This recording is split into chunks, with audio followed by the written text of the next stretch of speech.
It's a lot of information to know. Setting up the meeting room. You need to have the agendas. Where do you get the agenda? To the Incident Management Handbook. For each meeting, they have a pre-printed agenda that's already here and ready for you. All you have to do is follow it. Identify the meeting attendees.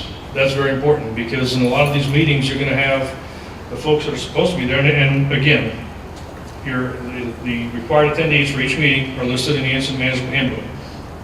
But you're going to have folks that are going to want to come in and listen to everything that's going on. They may be all right if they listen in, but there may be folks that you don't want listening in. So that's going to be kind of a touchy situation. If you got folks that are in the room that shouldn't be there, you got to be kind of tough with them sometimes and say, okay, it's time for you to leave. Prepare table tents. I think we had some table tents up early, didn't we? We may have, I don't know. But that's something that's very important. It seems like it wouldn't be, but there are have been instances, excuse me, where without the table tents, somebody says, well, you're sitting in my seat.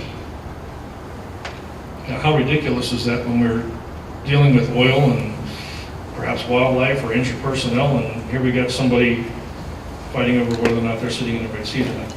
So have the room set up, have the table tent set up so that the federal on-scene coordinator sits here, the state on-scene coordinator sits here, the RPIC sits here. There's no question, there's no argument. You really don't need all the extra drama there. You have your meeting rules. This is a very important one. Everybody has these, right? How often in a meeting, you can tell 100 times, everybody turn your phones off before the meeting starts, but there's always the one, right? You put a little plastic jar out there on the table, your phone goes off, you put $1 in a jar. When people start having to put up money, the phones get turned off or turned to silent. It's amazing how that happens. You can also use that for people who like to use, shall we say, colorful language.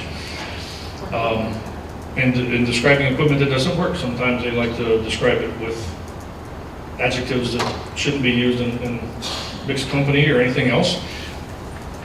$1 goes in the jar, and then at the end of the response, all the money gets put out to a local food bank or something like that. But it's a good way to have meeting rules. The other thing with the meeting rules is, and it goes back to establishing who's supposed to be in. We have all of our documents taped up around the room.